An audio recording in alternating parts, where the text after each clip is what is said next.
Moths to the Flame. Today we are graced by the wonderful presence of Miss Victoria Nations, who I cannot wait to hear about because she's already living my dream of being like a swamp witch, which is like, I need to do that too. I love that.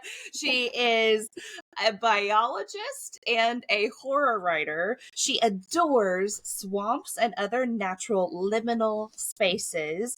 And for Kara, I'm going to tell you that means empty, forlorn, and surreal. So think of like haunted, spooky locations, eerie. That's where she likes to be. Love that. We need a field trip. That sounds awesome. She has a collection of bones and dead things that she's collected in her work. Also love that. Her writing often centers wild spaces, queer characters and monsters, human and non-human. Victoria's short fiction and poetry appear in some, say that for me, Somnio? Insomnio. Insomnio, a collection of modern Gothic horror, Magpie Messenger Literary Magazine, and the Bram Stoker Award-nominated Mother, Tales of Love and Terror, among other publications. Her nonfiction essays appear in Frightmarish, a Gothic lit zine, and on MidnightSocietyTales.com.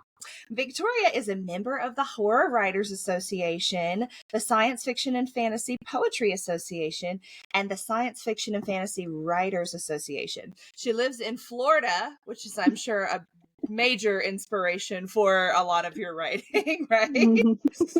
With her wife and son who indulge her love of monsters. Okay, 1 second. If I snap, that means that's a calling for me. I need to cut this out because my son has just come up here to visit. So, honey, baby, I'm in the middle of a podcast. What is it that you need? I know okay. I can fix Smokey's nose. That's okay. We can do that. All right, go back downstairs. All right, it's just gonna be just a little while. All right. Okay. That's right. And keep fire in the room with you. Okay. Okay. Thank you. I love you. My 22-year-old son is coming home from work while we're on here. So I also had to text him and be like, look, I'm on a podcast. Like, just go, it is what it is. So, and it's so like, rare. Where are you? Yeah. Well, and I usually do these episodes when he's at karate and my husband takes, like they're usually out of the house, or if they don't have karate or he'll take him to the park, he'll take him to the whatever. But my husband had to work today. So I'm like, here we are. It is what it is. So anyway, okay. So I'm going to snap again and then we'll get back into it. And that it gives me like a big note that I know, edit out right there. So, okay. Now you're seeing all the behind the scenes of the pod. Like it's how the sausage is made. Yes. Man, it is grinding away for sure. Okay. Here we go. I'm going to snap and we'll get back into it. So thank you so much for joining us, Miss Victoria. We are so excited to have you today. I am so excited to be here. Yes. So tell us about your journey to becoming a biologist and then becoming a writer. Which one came first? It's like a chicken and an egg situation. Were you a writer first? Were you a biologist first? Tell me about your beginnings. So the way you asked that, I think they happened at exactly the same time because you're right. I am from Florida. I'm actually a native Florida. And so I grew up playing in swamps and wild areas and catching water insects and fishing and climbing trees and all the stuff in the middle of the woods. And I also started writing poetry really, really early on. I had my folks, especially my dad, were really into horror. And so I grew up watching like the horrible old movies, from the 60s and everything. And so they introduced me to Edgar Allan Poe really early. So I started trying to write like Edgar Allan Poe, little, like at 6 or 7. And that was the same age I was still running around in swamps. So I'm going to say the two together the whole time. I love that. That's awesome. So you have been immersed in this world, this swampy, creepy, very moist world since you were a child. That's so cool. So it's like a lifelong endeavor, a lifelong passion of yours. That's awesome. So how would you say that most of your writing leans heavily into that biology, sort of nature, outdoor side of life? Or how do you balance that? I think it is a huge inspiration. Like setting is, and of course the florid settings of Edgar Allan Poe that I grew up on, but just the setting has become very important to me as a reader. And I think that comes out in my writing. So even if it's an urban setting, it is a lot of those nooks and crannies and little things where things can hide and, dark corners you can't see. Um, I I love that sense of place that you get in wild areas. And so that shows up a lot in my writing. And then the creatures and you interact with that a lot of folks consider monstrous. I just really like the idea that monsters to some, but not to all, and playing with that in stories. That's very cool. So wait a minute. Are you telling me you're one of these people that keeps snakes and spiders as pets? Like, are you one of those people? No, but maybe I have them in jars. Okay, I can handle that. Dead ones. I'm Yeah. okay with the dead ones. Yeah, that's fine. Yeah, I So, I am actually an entomologist by training. So oh, I am the bug lady, things without backbones are my first love. And then yes, and then some things with backbones because they have such cool bones. I like yeah. Oh, those too. absolutely, absolutely. So you are a bone collector. You're the bone lady too. That's very cool. Hmm. I want to show you. I have a little co-host here with me today. I like bad taxidermy and like intentionally bad, like really bad. Nice. So this is my mascot. This is Shit Squirrel. Um, Oh, I'd heard of shit squirrel and I was hoping to see it. Here he is. Here's our resident moth to the flame. So yeah, I like the ones with the fur and they look just absolutely ghastly. Those are my favorites. So bones too, but oh how fun. That's super, super fun. So I know you have work in Frightmarish issue 6, the Mhm, Gothic Lit zine from North Gothic Press. You have poetry coming out later mhm. this year in November with Under Her Eye, a dark poetry showcase of domestic horror from Black Spot Books. And listeners, if you look really closely, you might also notice the name Marie Lestrange in there. So we are in the same anthology. That's so exciting. Juicy Yes, buddies. yes, yes. So, and then also you have work in Dark Matter magazine. So you definitely lean heavily into short fiction, poetry, that sort of Mhm. writing. So what drew you to short fiction straight out of the gate? Did you write novels first? Did you go into short fiction? Did you start with poetry? Like, where did all of that begin? I mean, when I was young, when I was a Mhm. kid, I started with poetry and really didn't start getting into short fiction and stories until my adulthood. But it was really only about 10 years ago that I decided to get serious and actually kind of hone my craft, not just write for myself, but see if I could actually, get better at my writing, expand my writing, publish my writing kind of stuff. And so I have written a couple longer novel length works that are nowhere near seeing the light of day. Okay. I am currently working on something that I very much hope will see the light of day. So that is in the works. But So, short fiction, I grew up loving reading short stories. I grew up reading Stephen King. I'm that age, and and then certainly Clive Barker, back in the 70s and 80s. And I just think there's such an elegant art form that I love being able to encapsulate, a whole world into a short format. I just think that's beautiful. And I think poetry does that in a different way too, just capturing absolutely. that visceral emotion. So I don't know. I just really appreciate it. I appreciate short stories of all different lengths, everything from, microfiction all the way up to something that's bordering a novella. I love So, that. I think that's so interesting. And I applaud all of you short fiction writers. I've said this on the pod before, but I am like, I think it's just because I cannot shut up. Like, I can't stop with writing either. It seems like anytime I sit down and I try to write a short story, it just blooms. And I'm like, oh, this needs to be a novel. mhm, But like, being able to pack all of the world building, the characters, the emotional arcs, all of the stakes and everything into a short story, that is such a skill. I mean, that really mhm. is. It's a whole different subset of skills. And I think that's awesome. So I'd love to hear what your process of crafting a short story is. Do you have like an outline that you follow? Do you just start with a theme and you're like, let's see where we go? How do you go about doing that? I wish I wish outlining was something that naturally came to me. I know you've talked about that on the podcast before. I am a pantser who maybe makes signposts, that I can see in the distance. Maybe I see where I'm going, but maybe that's from being embedded in the woods for so long. But Yeah. usually a short story comes to me, and my longer works too have come the same way. It's usually characters in a scene. It's just a very visual thought of how did, and then the story is from how did they get there, and oh no, now that they're here, where did they go? And so a lot of times it starts with that, and then I really do. I don't necessarily write a story like in chronological order. Sometimes I write a scene, and then that kind of tells me, am I at the beginning? Am I towards the end? What's happening? I do a lot of large writing and then kind of put it together.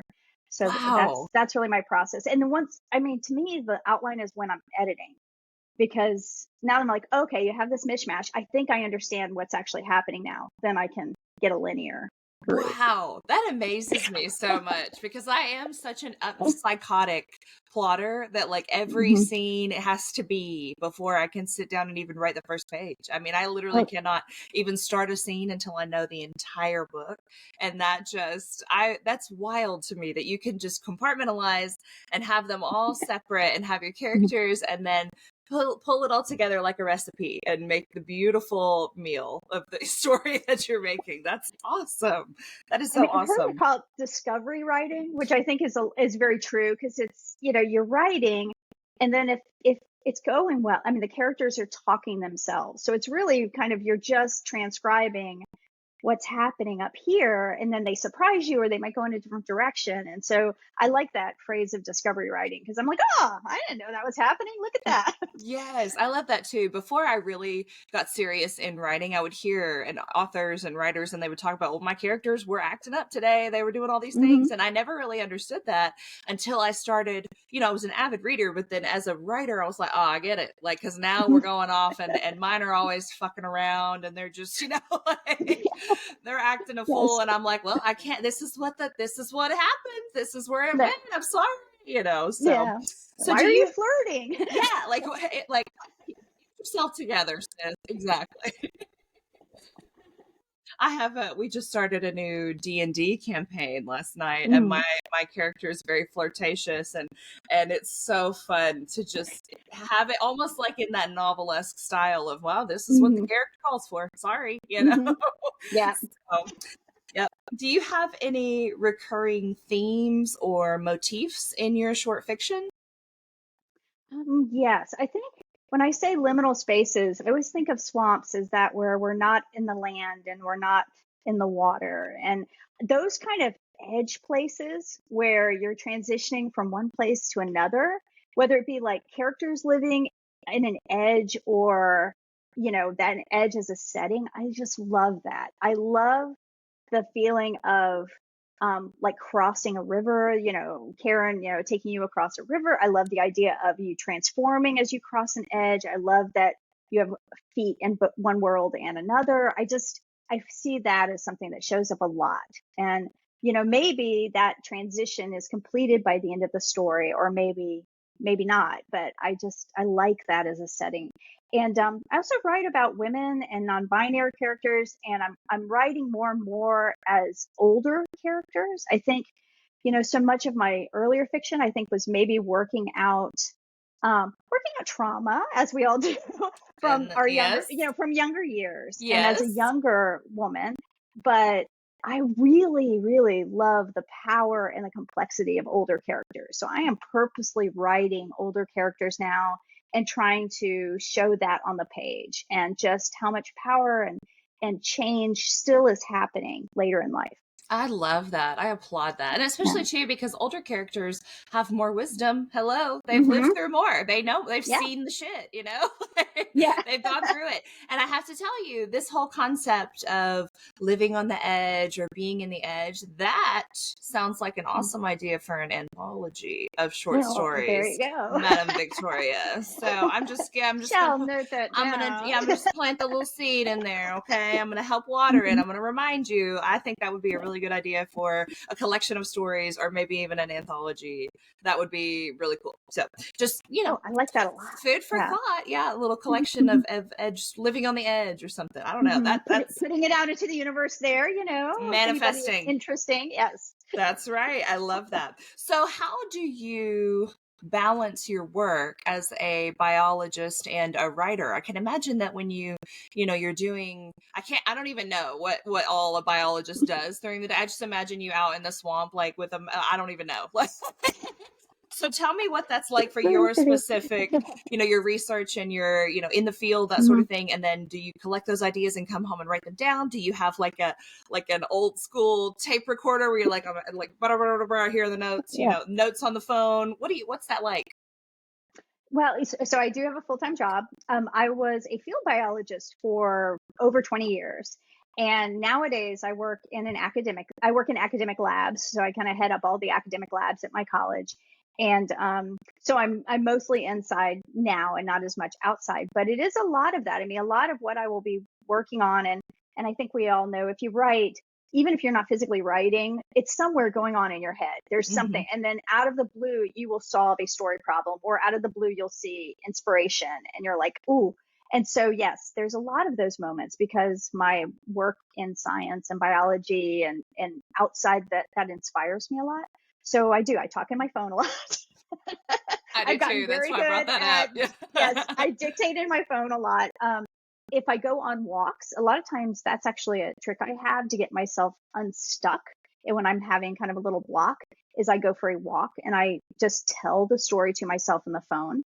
And that's a huge help for me. So, and then while you're out there, you get inspiration. I love Yeah. that. That's like old Yeah. school storytelling too, which is Hmm. just, I love storytellers. And I'm from Tennessee. We're in the South, so there's always Yeah. opportunities to out in amphitheaters and in the woods, and people are doing the Hmm. storytelling. And what a vibe. That's so, so cool. So do Yeah. you have a recent experience where you were struck with inspiration right in the middle of your work? Like tell me about one of those. So, well, so sometimes I'm elbow deep. So, I might have rubber gloves on and I'm all wet and everything, and my phone is not where I can just reach over it and touch it. And so there is a fair amount of like, if you're in the middle of something, you can't actually stop it. And so then I will be actually telling myself. So sometimes I will be like making solutions or working on something that I cannot interrupt. And so I'm just repeating it to myself, the little stories, and I'm like talking to myself alone in the lab to kind of go, okay, don't forget. The reason she's doing this is because of this. And that means that this means this. Okay, so don't forget. Oh And my then God. when I can peel the gloves off and put it down, then I will do it. That So, is so but if cool. I go for a walk in the woods, then it is a lot of times the setting that is around me is I the setting love that I that. just describe, and it's in my story.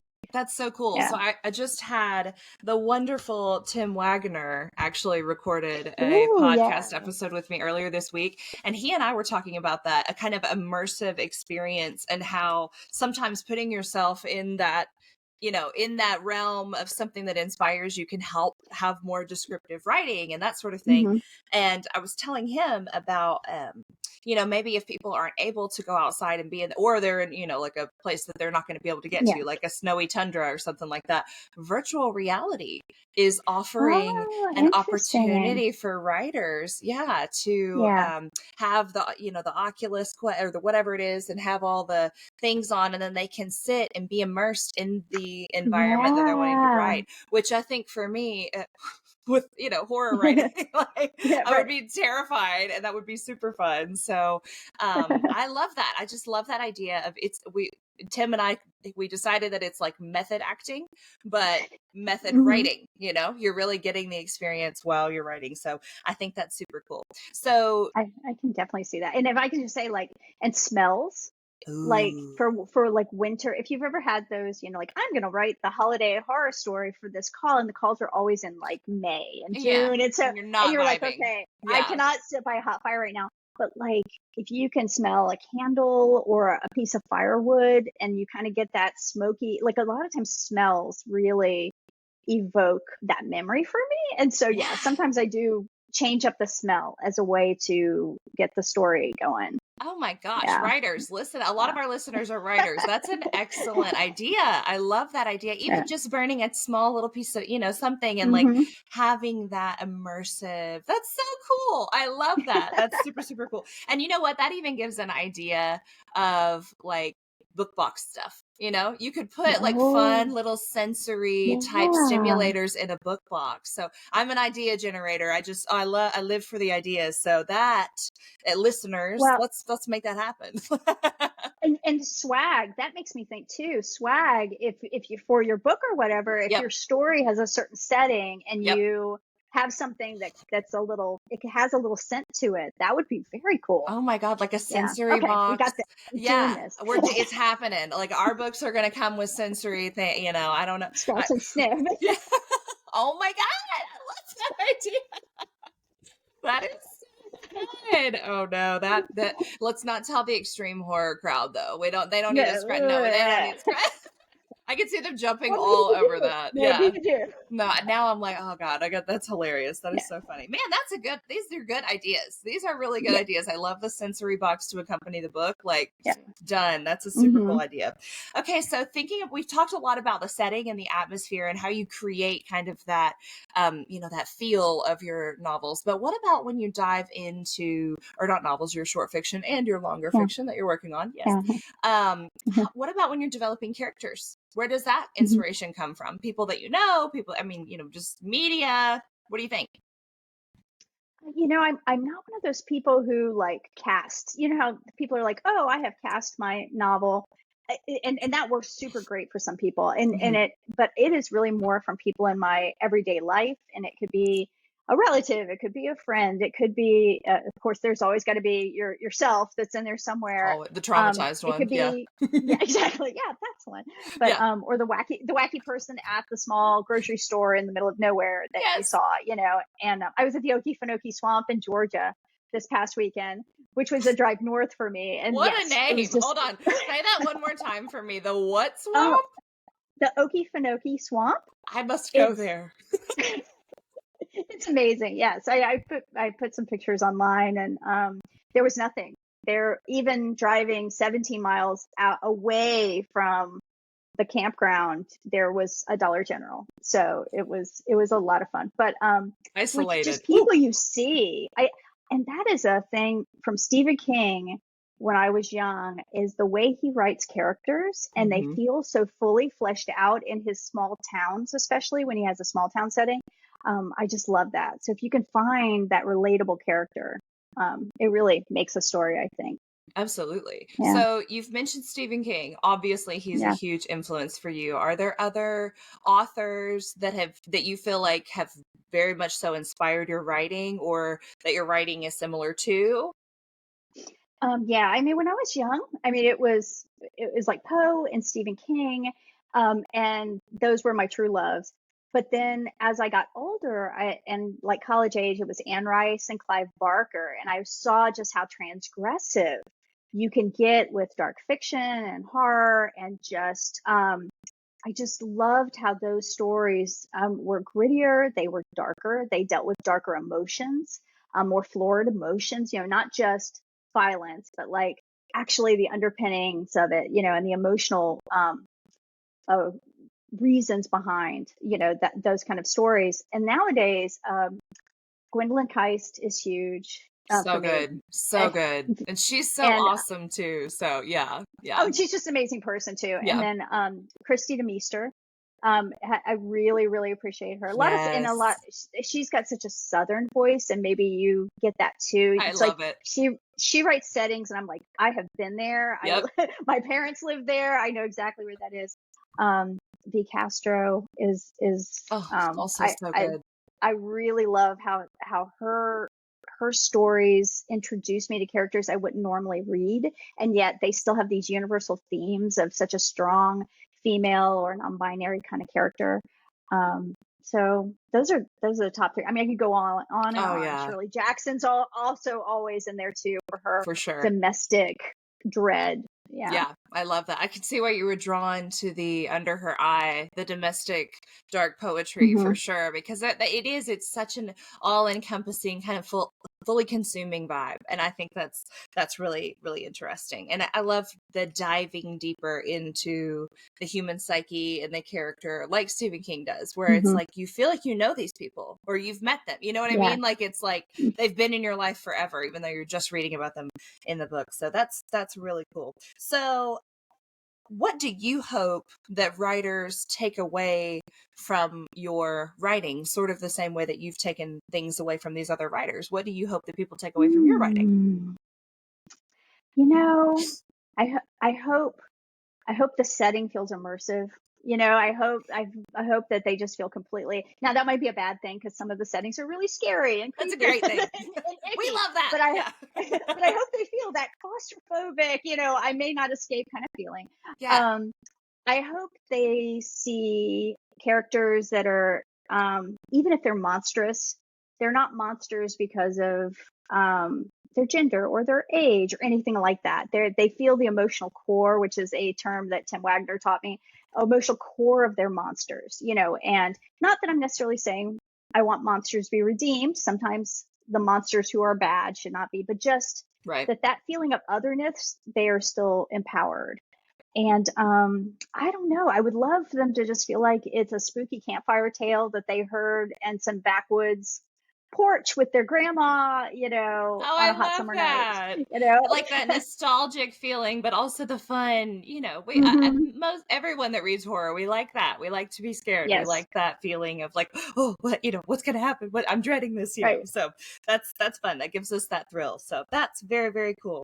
So, do you have any memorable experiences related to writing or even with your plotting in the woods type of thing? Like if I'm just envisioning if you're out in the woods, obviously the moment that a leaf ruffles or something, you're like, oh, if you're thinking spooky vibes, like Yeah. share a memorable experience with us. Oh, I did a whole lot of field work, and I will still say the scariest things you will ever find in the woods are people, are two legs. You just, of any of the things, you have to make sure you avoid, or at least take, just you got to be careful of people who are in the woods. Hold on. Well, hold Not on. I wasn't even ready for that. Okay, so how many like people just like chilling out there in the woods, or they're like being nefarious, or like on well, and that's the drugs? thing. Like what are they doing? Well, that's the thing. Like there are lots of unhoused folks who live in the woods in Florida. Oh, I have never once felt threatened in those situations. There are okay. folks who they create their own settlements, and that's, you just to let people know when you're coming into where they're living, and I've never had that issue. But when you have single people that are kind of crouching out in the woods, yeah, they're probably doing something that they don't want you to interfere with, and you don't want to walk into a situation that's I'm scary. horrified. I'm horrified. I will tell a story that is not my story. This did not Okay. happen to me. This happened to somebody who's in my group at my old job. And when we would go so talking about edges, a lot of times you would go to the edge of a property and you would walk along the edge and you would click, you would take pictures every few feet to kind of get a sense for where the vegetation is changing, you know? And so this was somebody who was walking the edge of the property, and he was taking pictures of kind of like if you can picture a thick, bushy, treed area, but he's walking on an area that's really low grass. So he's able to walk. It's kind of lawn, click, click, click, click, click, like 40 pictures to try and capture what's going on with the edge of it. That's just what you do as a field biologist. You're gathering information. He Yeah. comes back to the office and he downloads his pictures, No. and he called me over to his desk. He goes, "Do you see this?" And it was click, click, click. There was a man, it appeared. There was somebody crouching in the bushes, like staring at him as he walked by. He never knew he was there. It was this very clear face right there. And you could kind of No. see it like in the next picture, like No. this wasn't the light. It wasn't a shadow. It was a person. Now, obviously that person did not want to be seen. We don't know what they were doing. They That's were fine. creeping. They were watching. Oh my God, I have They were goosebumps. I'm watching, so freaked out. but they and so, yeah, you have to, so the scariest things by any means that's been, alive in the woods. Oh Other God. than, Horrifying. I'm also realizing like how safe my little existence has been because all of my woodly experiences have been, here in Tennessee, like on family property, like where I don't well, expect to see yeah, anybody. You know what I mean? Like we've been out in the woods right. all the time, and I have never had that like thought of what if I run into a person? Like I'm more of an indoorsy person, so. And I'm more, yeah, That's wild. That is right. wild. So that's, again, I laugh about it but it's so terrifying. But it's one of those things that terrifies you after the fact because you can't do anything about it. It's gone. The moment's gone. Everybody's Yes. safe, but you're kind of like, ugh. But You didn't even know you were in such danger. Like, mm-mm, that is no, so frightening. I love that. Like, after the fact fear. That's cool. That's really an yeah. interesting concept.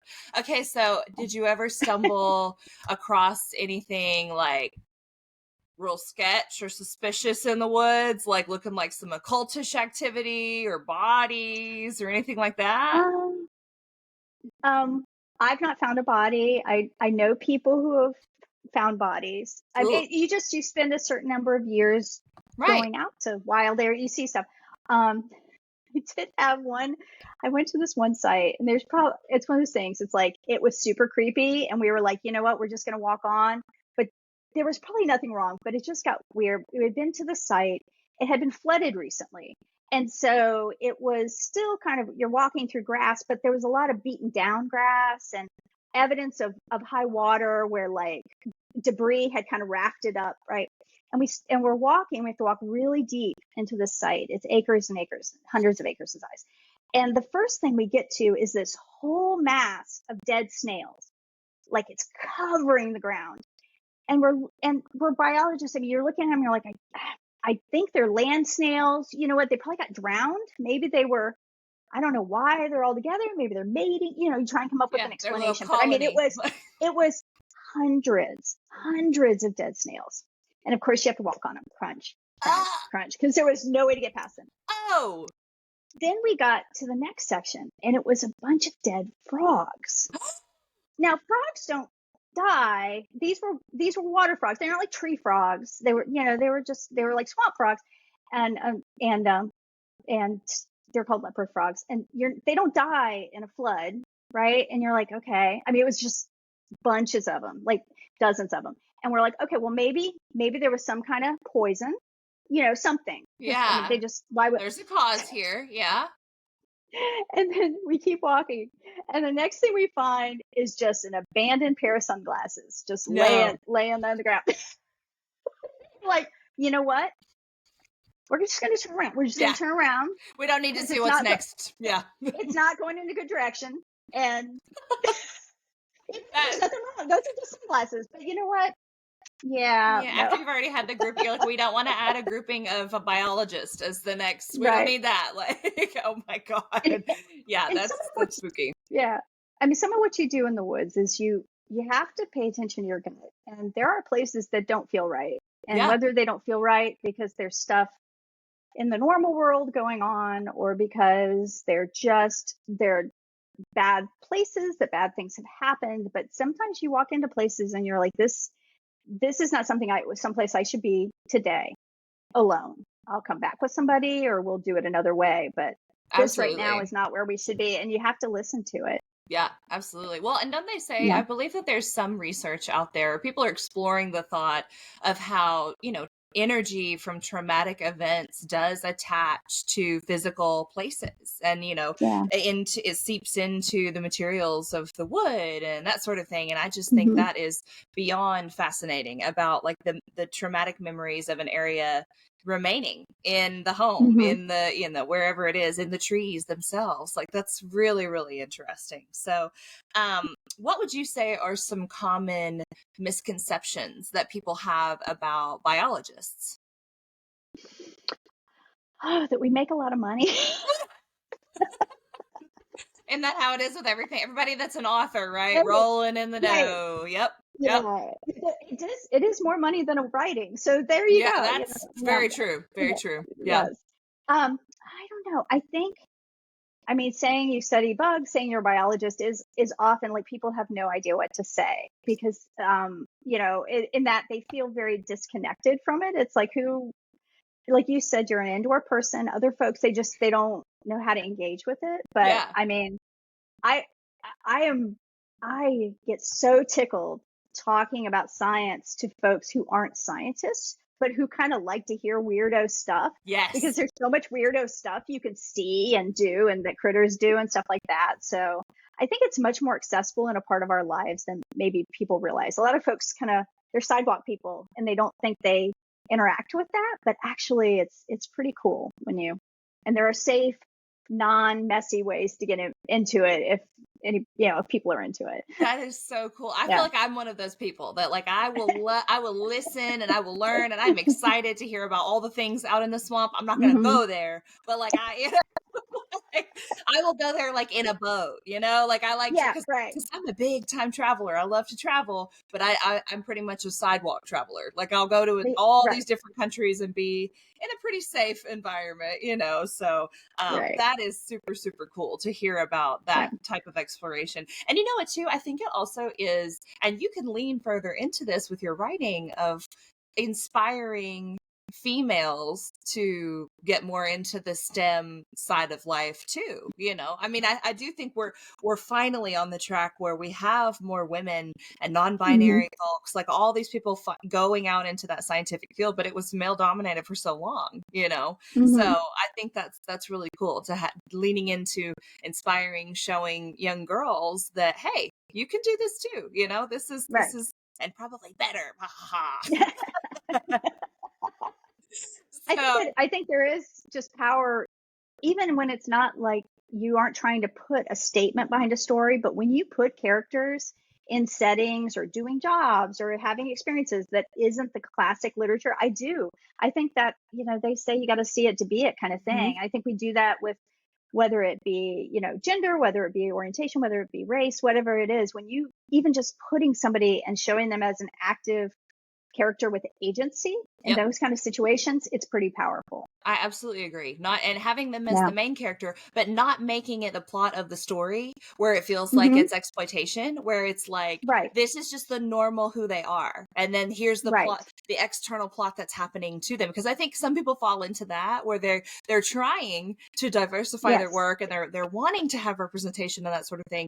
But then it's like it almost becomes that token side character or Yes. something like that. And I love the idea of just normalizing it. Like this is who they are. This is what they do. And then here's that external plot that, something has in horror, something horrible has happened. Yeah. Yeah. So what advice would you give to writers, either already current scientists or maybe, the indoorsy among us that are fascinated by the outside from a distance? Yeah. What advice would you give to them that, those that are trying to blend science into their fiction work? Hmm. I think, even though I am a scientist, my work, even my stuff that would be more science fiction, because I do kind of things become fantasy and sci-fi and the genres become so blended. I Yeah. still don't write what I would consider hard sci-fi. It's nowhere near hard science fiction Hmm. or fiction with hard science. I try to allude to it and I try to give explanations that are lay people, adjacent, but they're not science based, if that makes sense, even if I have a character who is a scientist.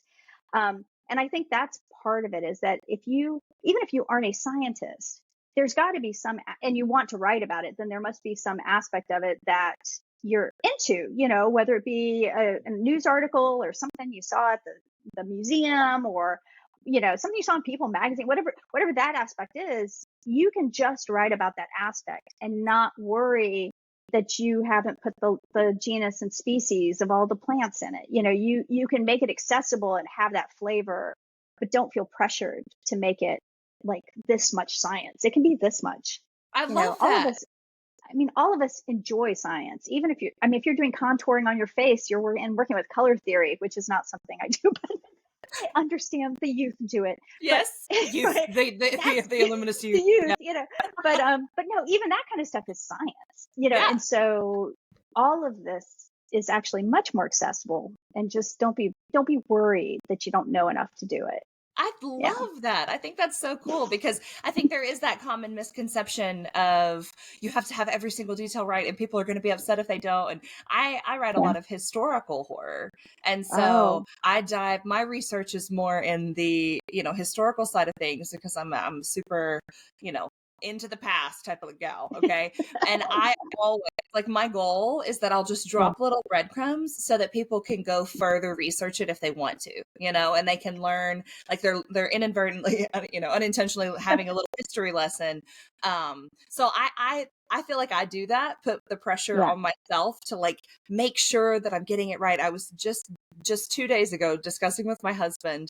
I'm working on a story. Well, I was working on a story. I found out there's another book out there that's kind of similar to it, and I'm like, oh, I don't know, but yeah, Oh. I know. And Yeah. so I was wondering if I should age up a character just a few years, and I'm Hmm. like, but are the purists gonna get upset and whatever? Yeah. And my husband was like, honey, you have vampires in this book. And like, it's a work of fiction. You can do whatever the hell you want. And I'm like, okay, Yes. that's true. That's exactly right. Right. So kind of put it back into Yeah. perspective. So I love that you say that. Don't have the pressure. Just if you want Yeah. to include it a little bit is more accessible than not including it at all or not writing it at all. So I love that. I think that's great. That's Yeah. awesome. If I So can just say, like, you saying yeah. you work with historical fiction, like, to me, that's what intimidates me, with for that same thought process of Hmm. what if I don't get it right?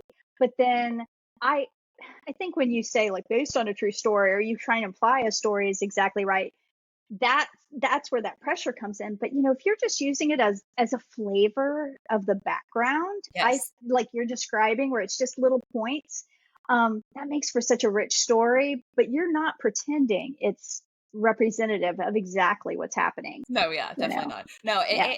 as a concept, and like I have a a wide open all the time content warning. Same with my history. I like to bastardize history. I don't think that I'm writing the actual story, people. It's fiction. Like, Yes. I'm creating Hmm. something horrific based on a time in history that I love. I think that I like Yes. that Yeah. alternative history explanation and all of that. I just think that's really, really Right. cool. So, um, now, I want to ask, what sort of upcoming projects do you have? Could you give us a little hint about the novel you're working on?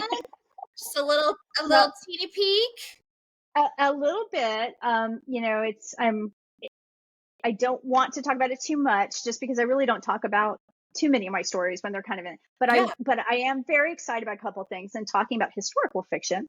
So it is very much a Florida book. It is set in Florida. It is primarily in Ybor City, which is a artsy, very steeped in history part of Tampa, and it actually has not flashbacks, but some parts of the story take place in the 90s goth clubs Yes. of Ybor City, which is very much my youth. and, Yes. and then a large part of it takes place in a very large retirement community in Florida. And so there's some supernatural stuff going on. There's a fair amount of sexiness going on, but Ooh. it centers two women that would be middle aged, if you will. Okay. That sounds So awesome. I love that. yeah. So, are we gonna have any Florida man type stories from you ever? I love seeing those notice articles. They're so ridiculous. And I'm like, we could have a Tennessee version of that. I mean, it's just with the overalls and the whatever. Oh, I know. It's almost so ridiculous now that you're like, oh man, it's another Florida man who's, Yeah. carrying an alligator in the grocery store. Yeah. Seen that. Whatever. Yeah. Yeah. Like, it's just, it's ain't no thing. So, oh my God, that's so funny. All Well, and right. I will, if I can just say, it's something it might also speak to you is, it also has kind of an evangelical church that is kind of also a nearby setting. And that is all I will I was raised unchurched, which if you're evangelical, you know what that means. Oh man. But everybody in my family had a church, and all of their churches were the more extreme forms of Protestantism, whether it be snake handling I or, knew it was snake handling. I was so ready. I knew it. drinking strychnine and those kinds of things. Yep. And so there is also that flavor to Absolutely. in some of my stories, but especially in this longer work, that's also I love in that. I deeply connect with that because, as you've heard on the podcast, a lot of my trauma stems from evangelism and yeah, hmm that lifestyle for sure. So there is a lot to be pulled from that style of life. And for our listeners who have never been to a snake handling church service, consider yourself lucky because holy Toledo, that's a whole that could be a whole podcast. I mean, literally, like that is it's wild to that even actually think would be a about. great theme. Yeah, I'm like that. I need to Yeah. find like I need to have that discussion and then maybe just dive deep into my own trauma. Woo, that would be interesting. So, Well, and oh, part of that is when you write the story and then you go, ooh, might not be ready yet oh to yeah, to yeah. do this. I don't know if this one's ready for the world. So when I have a story that is, I have a novel that is about the uh, lost colony of Roanoke, and Yeah. it's thinking about that puritanical approach and kind of what their lifestyle was like. Mm, Oh yeah, I dive deep into some trauma, and that yeah. like yeah, for sure, but very cathartic and very healing. So I love that. Yeah, that's the goal, is to like get it to the point where you can write about it, and then it is like pulling the thorn out kind of thing. Absolutely. And maybe finding some empathy for yourself and others too, if you can. Absolutely. You know, Absolutely. And then yeah. also too, I think having the opinion of being on both sides of the track, if you will, like hmm seeing how why some decisions and words are said and why because I remember like being Yeah. that deep into a specific cause that it's just like, oh my gosh, nothing else exists, this is the only hmm way. And so definitely it brings a different perspective to many things in life. So I love that. All right, Madam Victoria, are you ready for the lightning round? I am. Okay, here we go. Now remember, these are all over the place, and they so just the first one that sticks to you, okay? All Okay. right, zombies or vampires? Vampires. Oh, psychological horror or supernatural horror? Ooh, supernatural, but it's probably got some psychology in it too. Oh, okay, werewolves or witches? Witches. Of course, of course. Yes. Swamps or oceans? Swamps, Okay, with a close but second of they're ocean. close. Yeah, yeah, Yes. yeah. Oceans are creepy as fuck. They are so like learning about how deep the actual ocean is. I'm like, damn, that's a All right. whole horror story of its own. Okay, Yeah. burial or cremation? Cremation, but my actual wishes are to go to a body farm. Oh, of course, biologist. No surprise. Yeah. hmm Well, as you know, I'm attempting to find a very legal way to have my whole skeleton preserved. So Oh, yeah, there you I go. want to be like in a cabinet on display with like a super pink wig, so everybody knows who I am for sure. That's my wishes. Exactly. I just have to find a legal way to do it. So, Yeah. okay, Lovecraftian horror or Gothic horror? Gothic. Oh, okay. I almost hmm thought you were going to say Lovecraftian because of that Eldritch terror thing. I do love an eldritch monster, but to me, Gothic is that dripping with atmosphere and those dread and the oppressive emotions and sketchy Yes. characters, And the and yeah. liminal places that you love and the Yes. isolation hmm and very much so, very much so. Okay, slasher films or hmm found footage films? Ooh, I've seen both that are done so well.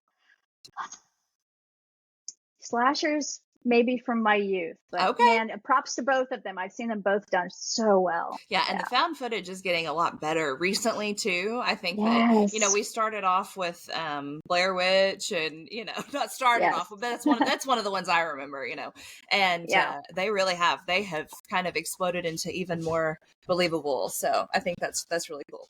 Okay. Like Mungo, I think is always the one that comes to my Yes, yes. so hard. Yes. And Hell House LLC and even the Paranormal Activity, that kind of revolutionized that Yeah. genre a little bit too. I thought that It was. really. I remember sitting in the theater being like, "Oh my God, what is happening?" Okay, so serial killers, either studying about, reading about, or Okay. haunted houses. Haunted houses. Okay. Body horror or psychological thriller. Body horror. Bad All biologist. about the Yeah. transformation. Yep. Love that. Okay. Silent Hill or Resident Evil. Silent Hill. Oh, good choice. Love that. Yes. Okay. Creepy dolls or creepy clowns. Creepy dolls. Mm. So I have friends that love the creepy clowns. That is their whole. I have a creepy clown story, but yeah, creepy dolls. You gotta love them. Yeah, they And are. if they talk. Ooh, and then they move around like yikes. Mm-hmm. Yes, I don't know if you can see my creepy. Where is she? On my. There she is. Oh, Can you there see she. her? Oh my God, it's so creepy. She's I only got love one that. eye. I'm looking around. I'm like, oh my God, I have one somewhere around here. Her face is like caved in, and it was one of my childhood dolls. And I'm like, oh my God, messed up. Okay, would you rather go through an alien invasion or a possession? Oh, I think alien invasion. I mean, they probably are going to try to possess us at some point, but Yeah. Yeah, I know. I'm yeah, very pro alien invasion. I'm like, I like yeah, to travel. Take me away. I'll go see space. yeah. I'm down. Like, just don't hurt Maybe me. in a Like, better way. yeah, I'm into it. Like, let's go see what's out there. Okay. I feel like this one's gonna be really hard for you, and that's why I put it in here Oh, on purpose. Stephen King or Edgar Allan Poe. ooh, Stephen King, but I love them for different reasons. And a Okay. big part of it's nostalgia, but Stephen King still teaches me things about writing. Yeah. When I read his favorite, my favorites of his books. Yeah. Which one's your favorite? Probably Salem's Lot for his early stuff. And then one that I love, and it has a goofy ending, and I get it, but Duma Key, which a lot of people hate, has got the most tremendous descriptions of the ocean. Yeah. And the jungly area. That's the part of Florida that he lives in part of the year. Right. And I love the descriptions of Duma Key. It's goofy at the end, but still I can see why that story connects with you personally because of your own lived experiences. So yeah, we'll allow that. That's okay. I know nobody likes it. It's okay. Hey, you love. That's all right. Listen, it is okay. Yes. All right. What about ghost stories or monster stories? Monster stories, but I do love them both. Okay. I probably read more ghost and write more monster, if that makes sense. It does. Okay, so traditional monsters or original monsters? I like original, and I like retellings or new takes on classic monsters, because I love the classic monster tropes. I'm a big believer in, tropes are there for a reason. We love them for a reason. That's right. I love when somebody takes it and gives a new angle on it. Gives a little spinny spin, for sure. Yeah. I love that. Okay, biological mutations or supernatural curses? If I'm talking about writing supernatural curses, because I love the idea of a generational curse, and there's just no hope, and it's just this dreadful thing you can't escape. Yes. Okay. But then in real life studying, you'd probably go for the biological mutations. I do. I kind of enjoy. I have a story.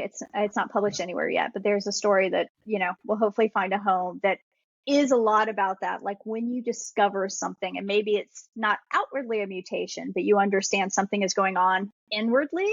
And I love that idea that there's so many different layers of, you know, the science of the body. Oh, that's so cool. I love Yeah. that. Can't wait to read that one. We'll have to keep a watch out for that for sure.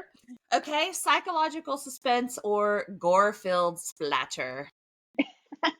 Psychological suspense. I mean, I sometimes you want a splatter fest, but Yes. I love the tension. Yeah. Yeah. No, I love that. I went and saw Saw 5 when it came out in 3D, and I was like, what am I doing in here? Like, what is happening right now? Like, well, this is so Yes. gratuitous, but here we are, you know? Right. Oh, okay. Haunted forests or abandoned asylums? Oh, haunted forest. For sure. Absolutely. For sure. Yeah. Yeah. Okay. Creepy children or creepy animals?